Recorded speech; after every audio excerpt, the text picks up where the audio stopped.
Tiffany's in Georgia. We recently completed baby step 3, which means they're out of debt and have their emergency fund in place, except their home.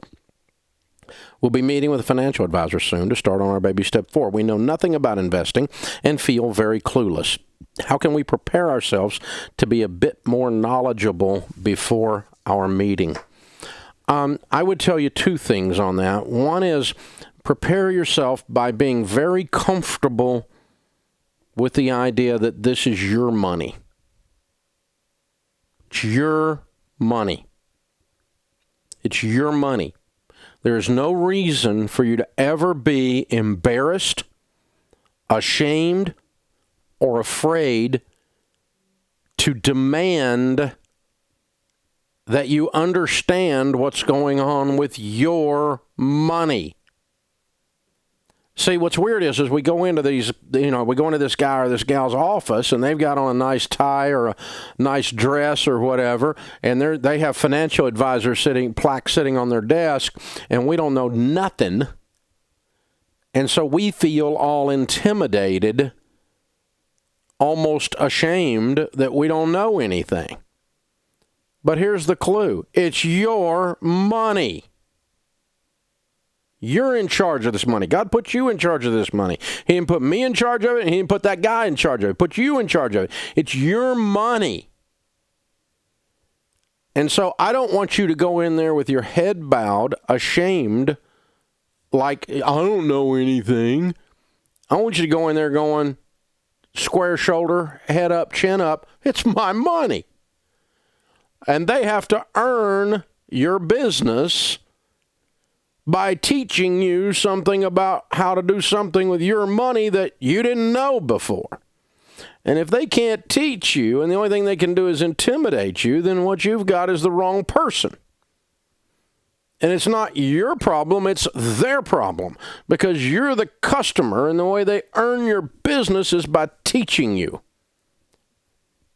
So I wouldn't go in there humble. I wouldn't go in there humiliated. Humble's okay, but humiliated. No, I don't know anything, and I just don't, please help me. No, you can just go and say, listen, I don't know anything about this stuff. Listen, I own this company, Ramsey Solutions. I sit in some of these technology meetings. I got 200 technology people on our team here, and they use words I have no idea what they're talking about. It's like techno-cussing or something. I don't know what it is. And I go in these meetings, and if I'm supposed to understand what's in the meeting, now sometimes I'm observing the meeting, and I'm not supposed to be in charge, and it's not up to me, and I'm just letting them run in their meeting. I'm not going to interrupt everything based on my ego. But if they're trying to get me to drop $200,000 into a new server or a new program or a new whatever, then it is their job to let me know why I would want to give that much money to that.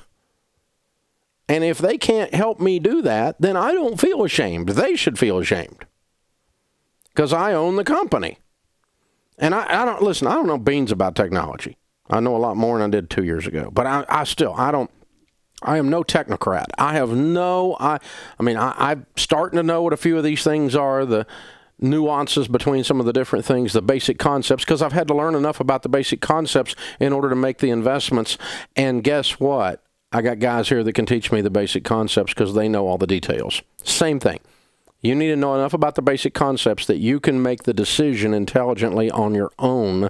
And if they can't help you learn the basic concepts enough, then you've got the wrong person. You should not be intimidated. You don't have to be a bit more knowledgeable before you go in there. All you have to be is remembering whose money it is. It's your money, not their money. And so kind of strut in there a little bit. I own the place.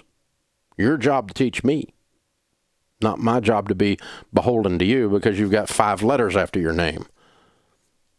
Or less. So, that, and do not put money in something because Dave Ramsey said to. Do not put money in something because somebody else said to. Only put money in an investment if you understand it. You know how these people lose their butts on stuff?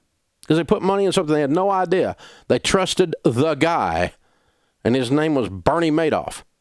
They trusted the guy, and he was not a crook, but he was an enthusiastic ignoramus. which, by the way, will screw you more often than actual crooks. People that are enthusiastic ignoramuses. You ever met them? They're enthusiastically stupid. They're telling you the exact wrong thing with great enthusiasm. And you went, well, they're enthusiastic and they seem to know what they're doing, and so let's just go with that. Instead of you understanding what you need to put your money into. That's how we work with these pro athletes. It's how these pro athletes lose their money. It's how these country music stars and these Hollywood starlets lose their money. We work with them all the time when they hit the wall. You know, I had $10 million. I don't know where it went. Well, it's because you gave it to people and walked off and thought, well, I hope they take care of me. You're like, what do you need, a babysitter? When are you going to be a grown-up? I got me a man, one of the guys at NFL meetings we were in, try to go on those rookie camps and tell those kids that NFL stands for not for long. Average NFL careers are 3.8 years. So I try to explain to him, and the guy's like, I got me a man, Dave. You got you a man? What does that mean, you got you a man? You bought a man with your signing bonus? What do you mean you got a man? What are you talking about? Oh, I got me a money man. He's going to take care of me. That's what they say right before they say, I lost all my money and I'm on the cover of Sports Illustrated broke. You gave it to someone else to manage and you did not know what you were doing. If you don't do anything else, just put it in the bank. At least you know where it is. Do not put money in something you do not understand ever. Unless you understand it. And you need to not necessarily go in there knowledgeable, Tiffany, a bit more knowledgeable, but you need to leave a bit more knowledgeable. When you sit down with a SmartVestor Pro, their job is to have the heart of a teacher, not the heart of a salesman, or we don't recommend them. Click SmartVestor at DaveRamsey.com if you want to find one. You sit down. I'm not in that business, but I'm telling you how to do business with them. By the way, the same thing's true with anybody in the financial world. You sit down with an insurance person, they drop their glasses down the end of their nose and act like you're an idiot, fire their butt. Some of these insurance people actually teach intimidation selling as a technique to get you to buy without understanding what you own. You sit down with an attorney and he's doing your estate plan and you're paying him $1 bazillion to do that. His job is to help you understand, not to be condescending. And I've had to explain it to, because they teach condescension at some law schools. It's one of the courses, I think. And I'm just not going, listen, I'm paying you $275 an hour for you to look down your nose hairs at me. You can just stop that crap right now. My net worth 20 times what yours is, so stop it, stupid. Now let's stop and talk through this again. You're here to advise and teach, not be condescending. I don't have any tolerance for that, and you shouldn't either. You're dealing with a real estate agent, and they roll their eyes because you don't like the way a house looks. You got the wrong real estate agent. Their job is to help you find something, not intimidate you into buying something because you're scared of your agent. Oh, my gosh. But people do it all the time, don't they? And so these people in these financial realms in particular, insurance, mortgage, real estate, estate planning, certainly investing, you have to demand that they teach you. They teach you. They teach you. Because you have to learn. Now, you don't have to get a master's in business, but you have to learn to the level of sophistication so you don't lose your money. Because it's your fault if you lose your money, not theirs. If you give it to someone and didn't know what it was going into, it's your fault. You were stupid. I've done stupid. I know what stupid looks like. That's how I do this show, because I got a PhD in DUMB.